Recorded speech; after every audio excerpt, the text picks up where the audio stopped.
महाराज श्री के साथ साथ सभी संतों का अभिनंदन करते हुए मैं आज इस विराट जन समूह को अभिनंदन करता हूं। आप सबने जो स्वप्न देखा था, जत प्रजनान मुत चैत्रो धृतिश ज्योतिरंतर मुतम प्रजासु यशमान नरते किंचन कर्म क्रियते तन्मे मनः शिव संकल्पमस्तु। राम मंदिर का जो स्वप्न आपने देखा था, हमारे पूर्वजों ने प्राणों को आहूत किया था, आज उस स्वप्न को साकार करने वाले यशस्वी मुख्यमंत्री योगी आदित्यनाथ जी हमारे मध्य में है। मैंने देखा है महाराज श्री का वो स्वरूप भी देखा। चुनाव प्रचार के समय शिव से सिवाना तक मैं महाराज श्री के साथ हेलीकॉप्टर में गया यात्रा में। महाराज जी हेलीकॉप्टर में बैठे बैठे यहाँ के किसान की चिंता कर रहे थे। कह रहे थे परशुराम गिर जी, यहाँ पानी की अव्यवस्था लग रही है, ये कैसे? मैंने कहा महाराज जी जरूर यहाँ हमसे प्रकृति रूठी हुई है, लेकिन हमारे मारवाड़ियों की प्रवृत्ति परमात्मा प्रवृत्ति में सदैव रहती है। ये वो संभाग्य है, यहाँ पानी तो नहीं लेकिन दिल हरे हैं। सबसे अधिक राम मंदिर में समर्पण निधि देने वाला अगर कोई संभाग्य है तो वो जोधपुर संभाग्य है। वो चिंतन, वो मनन, वो स्मरण महाराज जी को हेलीकॉप्टर में मुझे ऐसा लग रहा था महाराज जी विश्राम करेंगे, लेकिन विश्राम नहीं, उनको वहां पर भी आपकी चिंता थी। इसलिए आज हमारे इन संत महापुरुषों की कृपा से हमारे पास एक ऐसे राष्ट्र ऋषि हैं योगी और मोदी के जैसे, जिनके कुशल नेतृत्व में ये भारत समृद्धि की ओर अग्रसर है। और आप सब अगर ऐसे ही संगतत्वम संबद्धत्वम शंभो मनांसी जानताम के साथ लगे रहेंगे तो आपका कोई भी संकल्प ऐसा नहीं होगा जो सिद्ध ना हो सके। इस भारत को पुनः विश्व गुरु पद पर आसीन करने तक हम सबको संकल्पित रहना है। इन्हीं शुभकामनाओं के साथ अपनी वाणी को विराम देता हूँ। ओम ओम ओम। बहुत बहुत धन्यवाद। महान परशुराम गिरी जी महाराज हमारे बीच में राजस्थान सरकार के कैबिनेट मंत्री जोगाराम जी पटेल पधारे हैं। आपका जोरदार तालियां बजाकर वंदन। बुल्लाना के विधायक अर्जुन लाल जी गर्ग पधारे, आपका भी बहुत बहुत स्वागत। शहर जोधपुर के विधायक भी पधारे, आपका भी बहुत जोरदार तालियां बजाकर आप लोग वंदन करें। भैराराम जी सियोल ओसिया विधायक, आपका भी बहुत स्वागत और अभिनंदन। जसवंत सिंह जी बिश्नोई पूर्व सांसद, आपका भी बहुत स्वागत और अभिनंदन। आइए अब मैं निवेदन करना चाहूंगा आप सभी के समक्ष जोधपुर के लोकप्रिय सांसद और भारत सरकार के कैबिनेट के बहुत महत्वपूर्ण पद पर जल शक्ति मंत्री परम सम्माननीय गजेंद्र सिंह जी शेखावत साहब से निवेदन करूंगा आप पधारे और अपना उद्बोधन प्रदान करें।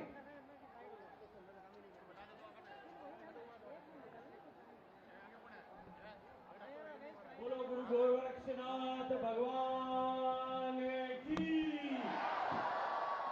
बोलो चिड़ियानाथ जी महाराज की, बोलो दिव्य मूर्ति कैलाशनाथ जी महाराज की। कैलाशनाथ जी महाराज की इस पावन तपोभूमि जिस पर सिद्ध पीठाधीश्वर योगीराज चिड़ियानाथ जी महाराज के पावन चरण पड़े, उस पालाश्री की धरती को अपने सिर पर धारण करते हुए आज इस पवित्र धरती पर गोरक्ष पीठाधीश्वर और उत्तर प्रदेश के यशस्वी मुख्यमंत्री श्रद्धेय योगी आदित्यनाथ जी का मैं इस धरती का प्रतिनिधि होने के नाते मारवाड़ के लोगों की तरफ से हृदय पूर्वक स्वागत करता हूं, अभिनंदन करता हूं।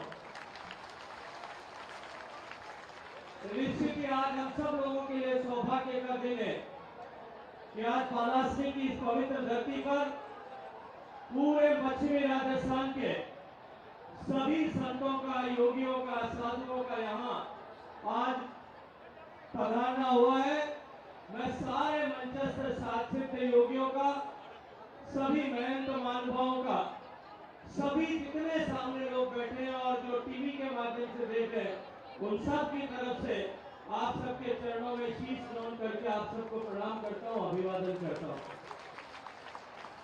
मैं कैलाशनाथ जी की इस तपोभूमि पर आज योगी जी का इस समय में पधारना, जब अब से कुछ ही दिन बाद सैकड़ों वर्षों से जिस विषय को लेकर के हम सब लोग इंतजार कर रहे थे, देश भर की अनेक पीढ़ियों ने जिस विषय को लेकर के, जिस अपेक्षा को लेकर, जिस आकांक्षा को अपने दिल में बसाकर कि भगवान श्री राम का मंदिर जन्म स्थान पर बने और वो सपना साकार हो, वो दिन जब करीब आ गया है, उस महत्वपूर्ण समय में आज योगी आदित्यनाथ जी महाराज हम सबको इस कार्यक्रम में आशीर्वाद देने के साथ साथ में अयोध्या में भगवान श्री राम का दर्शन करने के लिए हम सबको निमंत्रण देने के लिए आज हमारे बीच पधारे हैं। मैं हृदय पूर्वक उनका स्वागत और अभिनंदन करते हुए कि ऐसे महत्वपूर्ण समय में जब एक तरफ देश बदल रहा है, दूसरी तरफ माननीय योगी जी और मोदी जी के नेतृत्व में देश के विरासत के सम्मान को वापस स्थापित करते हुए एक बार ऐसा लगता है कि हम सतयुग की तरफ बढ़ रहे हैं। जिन विषयों को हमने बात करना, चर्चा करना भी इस देश में छोड़ दिया था, बंद कर दिया था, राजनीतिक मजबूरियों के चलते, आज वो सारे आस्था के केंद्र, वो आज सारे हिंदुत्व के केंद्र एक बार पुनः स्थापित हो रहे हैं। और जिनके नेतृत्व में ये योगी जी और मोदी जी के नेतृत्व में ये वापस पुनर्जागरण का काल आया है। मैं ऐसे योगी जी को इस मारवाड़ की धरा पर आप सब की तरफ से बहुत सारा अभिनंदन करता हूँ, जो पूरी ताकत के साथ में बोलिए जय जय श्री राम, जय जय श्री राम।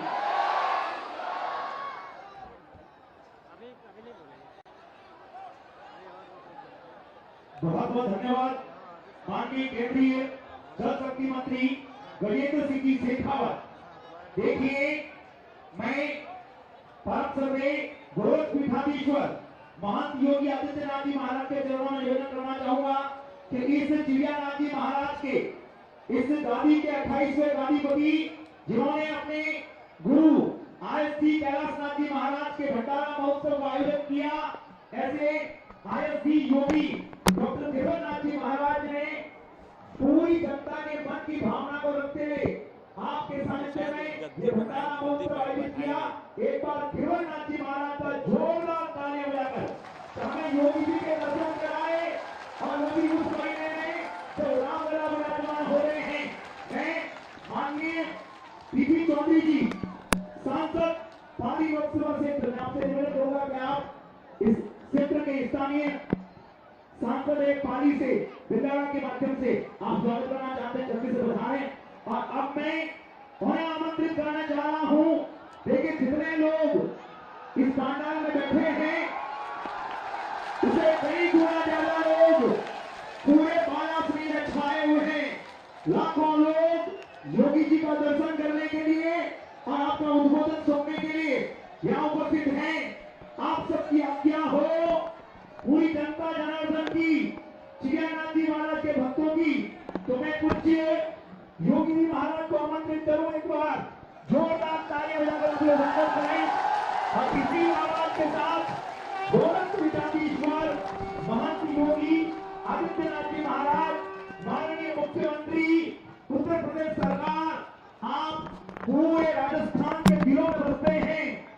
जितना प्रेम आपको उत्तर प्रदेश की जनता करती है, मुझे मेरा मानना है उसे कई गुना ज्यादा प्रेम आपसे राजस्थान की जनता करती है और आपको अपने हृदय में बिठाकर रखा है। और भविष्य के भारत को हम योगी को के रूप में देख रहे हैं। आइए, इसी भावना के साथ मैं बुलाना चाहूंगा। किरण बेदी के बच्चे सीमा की दिशा बदल जाती है और हाथ पीले होते तुरंत की दिशा बदल जाती है। जब भी बोलते योगी जी तो पल भर में परिभाषा बदल जाती है। माननीय मुख्यमंत्री योगी आदित्यनाथ जी महाराज। भारत माता की, भारत माता की, भारत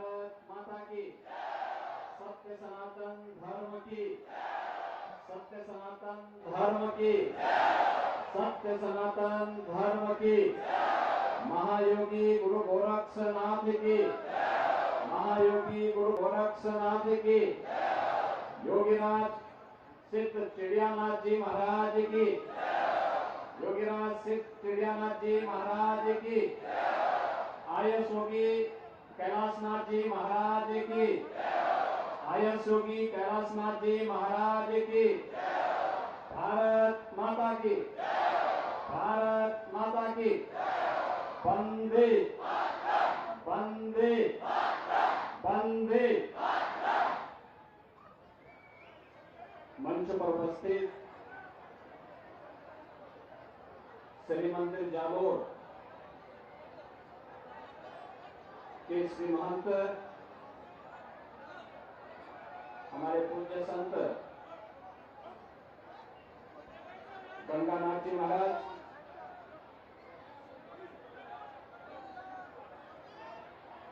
आज के इस कार्यक्रम में उपस्थित जूनागढ़ गुजरात से पधारे श्री महंत शेरनाथ जी महाराज,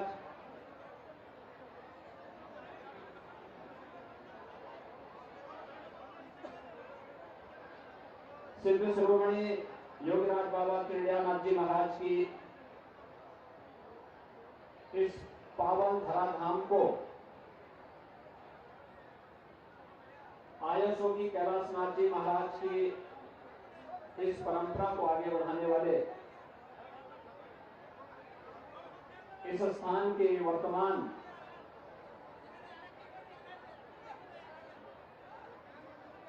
योगी श्री ग्रीवानाथ जी महाराज, श्री महंत मंगलनाथ जी महाराज, मैंगलोर कर्नाटक से यहां पर पधारे श्री महंत राधा निर्मलनाथ जी महाराज, श्री महंत लक्ष्मणनाथ जी महाराज, उज्जैन से पधारे श्री महंत रामनाथ जी महाराज, हमारे लोकप्रिय विधायक जिन्हें बाड़मेर की जनता ने पोखरण से इस बार विधायक बनाया है, महंत प्रतापपुरी जी महाराज, महंत रूपनाथ जी महाराज, महंत परशुराम पुरी जी महाराज,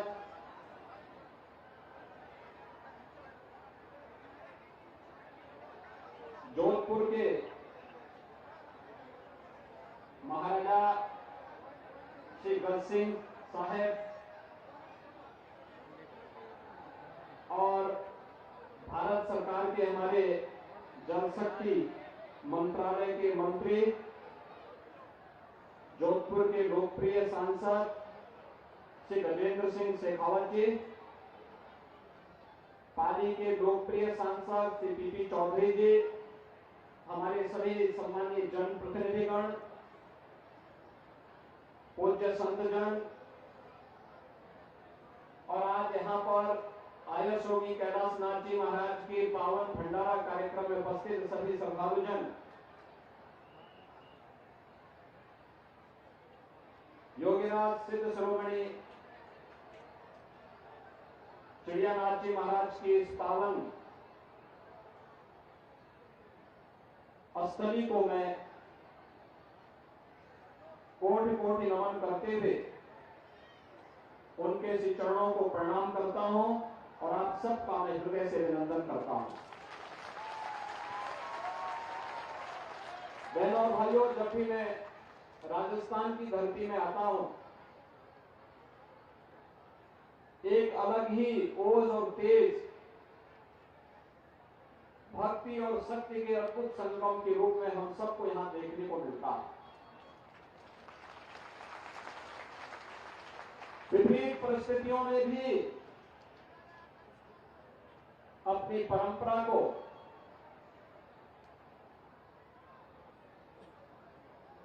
कैसे सुरक्षित रखा जाना चाहिए, दुनिया देखने के लिए राजस्थान आती है। राजस्थान में जहां कहीं भी जाओ, हमारे सिद्धों, योगियों, संतों की इस पवित्र साधना से, अलग अलग कालखंड में राजा महाराजाओं के शौर्य और पराक्रम से इस पूरी धराधाम में अद्भुत भक्ति और शक्ति के दर्शन हम सबको अध्यात्म के तेज से भी और वीरता के ओज से भी देखने को मिलते हैं। और इसलिए बारंबार राजस्थान की इस पावन धरा को नमन करने का हम सबको एक लोभ हम संवरण नहीं कर पाते। और आज ये मेरा सौभाग्य है कि नाथ पंथ के वरिष्ठतम संत, वरिष्ठतम योगी, आयस योगी कैलाशनाथ जी महाराज के इस पावन भंडारा कार्यक्रम में मुझे आने का सौभाग्य प्राप्त हुआ है। मैं इसके लिए आयस योगी गिरिवर नाथ जी को और अपने नाथ पंथ के वरिष्ठ संत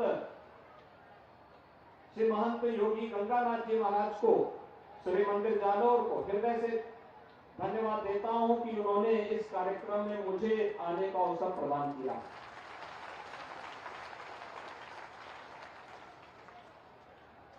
योगियों और सिद्धों की एक लंबी परंपरा हमारे यहां है,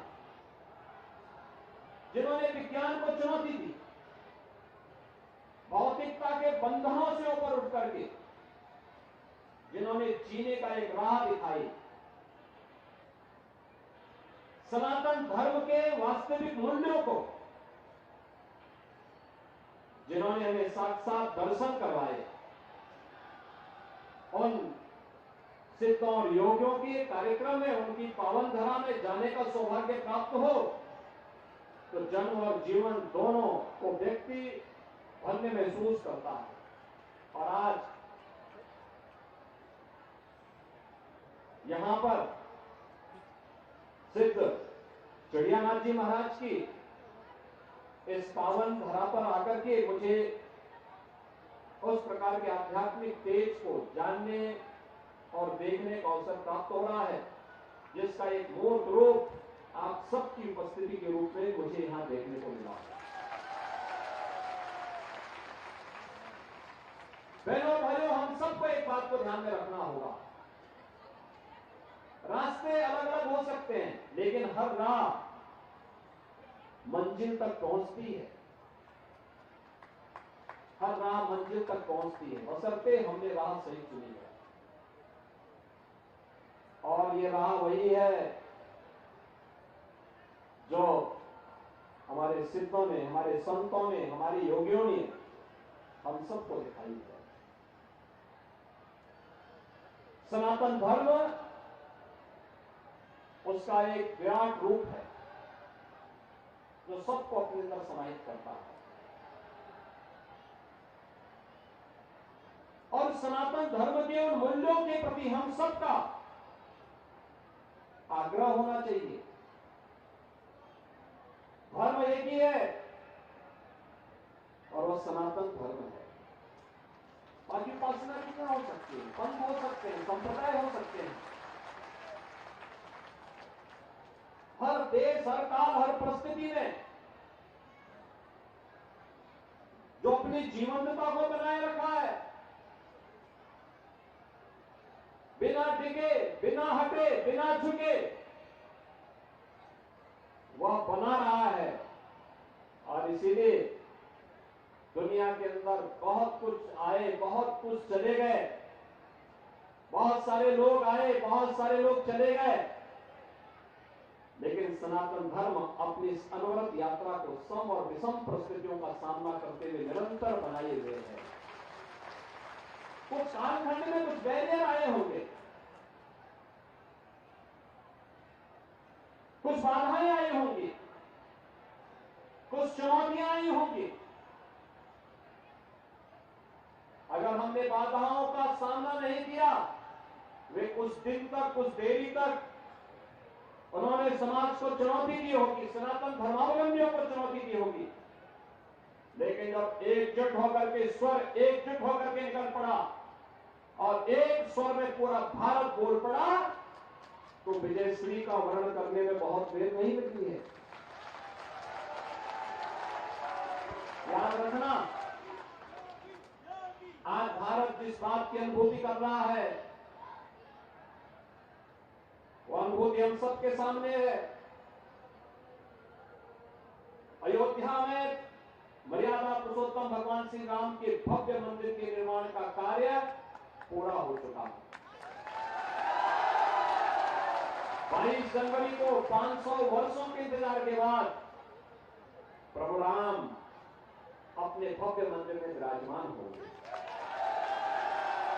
हर भारतवासी प्रफुल्लित है। दुनिया के अंदर जहां कहीं भी सनातन हिंदू धर्मावलंबी है वह आज अपने इस गौरवशाली परंपरा पर गौरवान्वित हो रहा है और दुनिया के अंदर हर दबी कुचली शोषित सभ्यता और परंपरा को एक नया जीवन मिला है कि 500 वर्षों के बाद अगर अयोध्या में प्रभु राम का मंदिर बन सकता है तो दुनिया के अंदर हर कार्य संभव हो सकता है जो सत्य के नजदीक होगा वो अवश्य प्राप्त होगा। लेकिन इसके लिए प्रयास करने पड़ेंगे। विभाजनकारी शक्तियों से हमें स्वयं भी दूरी बनानी पड़ेगी। एकजुट होकर के कार्य करना होगा। अंततः शाश्वत शांति और शाश्वत कल्याण का मार्ग केवल और केवल सनातन धर्म ही दे पाएगा। और आज सनातन धर्म के उन मूल्यों और आदर्शों पर चल करके ही भारत समृद्धि की नित नए प्रतिमान स्थापित कर रहा है। आपने देखा होगा जब प्रधानमंत्री मोदी जी ने देश की आजादी के अमृत महोत्सव वर्ष को संबोधित करते हुए देशवासियों को एक ही संदेश दिया कि हमने देश की आजादी के 75 वर्ष को व्यतीत कर लिए। अब अगले 25 वर्ष की एक कार्य योजना हम सबको बनानी होगी। 2047 पता नहीं उस समय कौन रहता कौन नहीं रहता, लेकिन हमारी आने वाली पीढ़ी जरूर रहेगी। और इस संकल्प के साथ उन्होंने कहा 2047 हर भारतवासी का संकल्प दिवस बनना चाहिए। इस बात का संकल्प पंचप्रण का ये संकल्प हमारे यहां हर मांगलिक कार्यक्रम के पहले लिया जाता है। इसमें पीढ़ी दर पीढ़ी हमारे पूरे के पूरी परंपरा के बारे में पढ़ा जाता है। हम किस परंपरा में पैदा हुए, कौन गोत्र है, कौन हमारा क्या विरासत है, अपने पूर्वजों के बारे में बताते हुए और फिर आगामी भविष्य के बारे में संकल्प के साथ हम आगे बढ़ते हैं। और यही पंचप्रण आजादी के अमृत महोत्सव वर्ष में प्रधानमंत्री मोदी जी ने भारतवासियों को स्मरण कराया है। कौन ऐसा भारतवासी होगा और अगर वो सच्चा भारतवासी है उसके मन में अवश्य भाव होना चाहिए कि 2047 होते होते हमारा देश दुनिया की सबसे बड़ी ताकत बने, जिससे हर चेहरे पर खुशहाली लाई जा सके, हर बहन और बेटी को के चेहरे पर मुस्कान लाई जा सके। और मुझे लगता है हर भारतवासी जो सच्चा भारतवासी है वो अपने देश की सुख और समृद्धि की कामना अवश्य करता होगा। और उस कामना के साथ हम सबको जीने के लिए ये पंचप्रण जो हमारे जीवन का संकल्प बनना चाहिए, यही पंचप्रण है जिसमें हम आत्मनिर्भरता के लक्ष्य को प्राप्त कर सकते हैं। आत्मनिर्भरता का यही लक्ष्य जिसके लिए प्रधानमंत्री मोदी जी ने कहा वोकल फॉर लोकल, स्थानीय परंपरा, लोक परंपरा होगी, लोक व्यवसाय होगा, लोक उद्यम होगा, लोक परंपराएं होंगी, लोक कथानक होंगे, लोक से जुड़ी हुई जो चीजें हैं उन चीजों को हम लोग जब जैसलमेर क्षेत्र में आते हैं, यहाँ जल प्रबंधन का उत्तम माध्यम लोगों ने अपनाया। बरसात सबसे कम होती है लेकिन जल का प्रबंधन कैसे होना चाहिए, और जल प्रबंधन के लिए प्रधानमंत्री मोदी जी ने भी जब जल शक्ति मंत्रालय का गठन किया तो जल शक्ति मंत्री के रूप में जोधपुर के सांसद श्री गजेंद्र सिंह शेखावत जी का ही चयन किया। भाइयों बहनों, देश की आवश्यकता है। हम अक्सर करते क्या है, पर्व और त्योहार होते हैं, किसी के गिफ्ट देना होता है, हम विदेशी उत्पाद पे विश्वास करते हैं। हमारा प्रयास होना चाहिए नहीं, हमारे स्थानीय कलाकार में, स्थानीय हस्तशिल्पी में, स्थानीय कारीगर में, स्थानीय किसी व्यवसायी में, स्थानीय किसी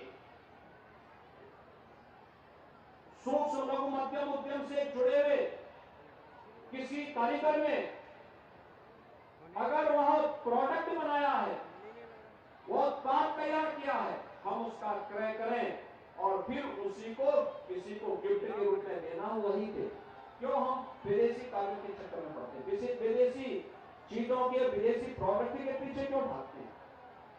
अपने उत्पाद को अच्छा बनाना, उत्कृष्टता की श्रेणी में पहुंचाना, उसकी ब्रांडिंग करना, वैश्विक मंच तक उसको पहुंचाने का कार्य करना, आत्मनिर्भरता के लक्ष्य की ओर अग्रसर करेगा। मोदी जी ने दूसरा संकल्प सुनाया था कि दूसरा संकल्प क्या होना चाहिए? गुलामी के अंशों को सर्वदा समाप्त कर दें। हम गुलामी की मानसिकता के साथ नहीं जी सकते। दुनिया अच्छी है और हम बुरे हैं, ये नहीं चल सकता। हम अच्छे हैं और जब दुनिया अंधकार में थी तो पूरी दुनिया भारत की ओर आशा भरी निगाहों से देखती थी और तब हमारे ऋषियों ने संदेश दिया था, वसुधैव कुटुंबकम का। पूरी दुनिया को एक परिवार के रूप में मानने वाली यह वसुधा, ये भारत की धरती है, भारत की ऋषि परंपरा है। हम श्रेष्ठ थे, इसीलिए आर्य कहलाए। यह भाव किसी और के पास नहीं था, ये हमारे पास था। लेकिन आज हम अपने उस परंपरा के प्रति गुलामी की मानसिकता के कारण हम उसको बोलने में संकोच करते हैं। तीसरी बात जो प्रधानमंत्री जी ने कही थी, वो कही थी विरासत का सम्मान। विरासत का सम्मान, ये विरासत का ही सम्मान का भाव है कि हमने अपने आजादी के अमृत महोत्सव वर्ष में आजादी के उन महान योद्धाओं का, क्रांतिकारियों का, स्वतंत्रता संग्राम सेनानियों का जहां सम्मान किया, वहीं साथ ही साथ इसके साथ एक और शब्द जोड़ा गया है, अपने सैनिकों का, सुरक्षा बलों के जवानों का भी सम्मान करें। तो देश की सीमाओं की रक्षा करते हुए हम सबको सुरक्षा प्रदान करते हैं। विरासत का सम्मान का ही भाव है कि जिस अयोध्या में पहले लोग जाने में संकोच करते थे, आज पूरी दुनिया अयोध्या आना चाहती है। मुझे याद है 2017 में जब मुझे मुख्यमंत्री बनाया गया था, मैं अयोध्या में, मैंने कहा दीपावली तो मैं अयोध्या नहीं मनाऊंगा। लोगों ने मुझसे कहा क्या कर रहे हैं आप? मैंने कहा मैं जो कर रहा हूं सही कर रहा हूं। अरे आपके खिलाफ एक माहौल चलेगा। तो मैंने कहा क्या हम लोग कोई अपने पक्ष में करने के लिए थोड़ा आ रहे हैं? हम तो यही चाहते हैं कि प्रभु के चरणों में अगर कुछ भी गलत भी कोई हमारे लिए बोल दे तो बोलने दीजिए, लेकिन हम अयोध्या जाएंगे और दीपावली अयोध्या में ही मनाएंगे। अब आप देख रहे हो कि आज वहां का दीपोत्सव दुनिया का एक भव्य उत्सव बन गया है। संकल्प होना चाहिए। आज अयोध्या में प्रधानमंत्री मोदी जी के विजन के अनुरूप भगवान राम का भव्य मंदिर का निर्माण हो रहा है। 500 वर्षों के बाद भगवान विराजमान होंगे अपने मंदिर में। ये विरासत का ही सम्मान है। मैं पिछले दिनों शेखावत जी के साथ यहां आया था। नीलकंठ महादेव के मंदिर को मैंने देखा, कितना भव्य मंदिर बना, और वहां भी 1400 वर्षों के बाद उस मंदिर को फिर इतना भव्य स्वरूप दिया गया। भाइयों बहनों, ये विरासत का सम्मान यही है। एकता और एकात्मता के लिए कार्य करना चौथा संकल्प है। एकता और एकात्मता के लिए बांटने वाले तत्व होंगे, इस जाति के नाम पे बांटेंगे, तमाम वादों के आधार पर विभाजन करने का प्रयास करेंगे। हमें इनके बहकावे में नहीं आना है।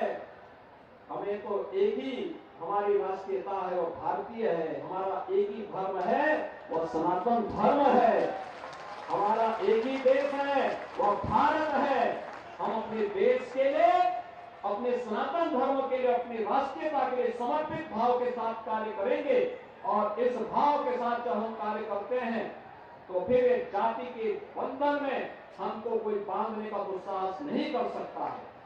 और पांचवा अपने नागरिक कर्तव्य, जिस क्षेत्र में हम कार्य कर रहे हैं उस क्षेत्र में छात्र है, छात्र अपने कर्तव्यों का निर्वहन करे, युवा अपनी ऊर्जा का लाभ देश को दे, व्यवसायी अपने व्यवसाय का लाभ देश को दे। जिस क्षेत्र में जो कार्य कर रहा है वो अपने अपने क्षेत्र में अगर कार्य करता है तो भाइयों बहनों कुछ भी हमारे लिए संभव नहीं। और इन पंच प्रणों के संकल्प के साथ जब हर भारतवासी जुड़ेगा तो भारत दुनिया की सबसे बड़ी ताकत के रूप में उभरेगा। भारत को दुनिया की बड़ी ताकत के रूप में स्थापित करने से दुनिया की कोई ताकत रोक नहीं पाएगी, क्योंकि 22 जनवरी की बाद एक नए भारत का दर्शन होगा और भारत के अंदर फिर से राम राज्य के दर्शन होंगे। त्रेता युगीन राम राज्य की स्थापना की बात प्रशस्त करने के लिए। और मेरी भी अपील होगी 22 जनवरी के बाद अलग अलग राज्यों से ट्रेन से आपको ले जाने की व्यवस्था होगी। अयोध्या में आपके स्वागत के लिए उत्सुकता से हम तैयारी करेंगे, पूरी तैयारी है। सभी लोग सहमत है ना? और मैं आपको इस बात के लिए धन्यवाद देता हूं, राजस्थान वासियों को हृदय से अभिनंदन करता हूं कि उन्होंने यहाँ पे अपनी विचारधारा की सरकार को लाने में भी मदद की है, क्योंकि इसी में हमारा संरक्षण है, इसी में सुरक्षा है और इसी में विरासत का सम्मान भी है। आज के इस अवसर पर मैं आईएएस योगी गिरिवर नाथ जी का हृदय से अभिनंदन करता हूं। आज उनको चादर उड़ाया जा रहा है। आईएएस योगी कैलाश नाथ जी महाराज की विरासत को आगे बढ़ाएंगे। सिद्ध शिरोमणि चिड़ियानाथ जी महाराज की तप और साधना से पवित्र हुई इस धरा को यहाँ के भक्तों, यहाँ के श्रद्धालुओं के, यहाँ के अनुयायियों के अनुरूप इसे भव्य स्वरूप देने का कार्य करेंगे और इस स्थान को यहाँ की परंपरा के अनुरूप आध्यात्मिक और धार्मिक केंद्र के रूप में विकसित करने में अपनी मदद करेंगे। हमारी बधाई उनको है, शुभकामनाएं उनको है। इस अवसर पर एक बार फिर से योगीराज सिद्ध शिरोमणि चिड़ियानाथ जी महाराज के श्री चरणों में नमन करते हुए सिद्ध शिरोमणि हमारे आईएएस योगी कैलाश नाथ जी महाराज के श्री चरणों में विनम्र श्रद्धांजलि अर्पित करता हूं और गिरिवर नाथ जी को हृदय से बधाई देते हुए अपनी शुभकामनाएं देता हूं। आप सबके प्रति मेरी शुभकामनाएं हैं। जय जय श्री राम, जय जय श्री राम। बहुत बहुत धन्यवाद माननीय मुख्यमंत्री। एक बार सभी लोग जोरदार तालियों में धन्यवाद करें। 5 मिनट के लिए आप विराजे। एक बार बोलिए जय श्री राम, जय जय श्री राम। कहते अभिनंदन पत्र झाड़ रहा है पूरब की मीनारों से और जीवन पथ पर आगे बढ़ना पुरुषार्थ के नारों से और अटल रहे तो विजय गान, इतिहास तुम्हारा गाया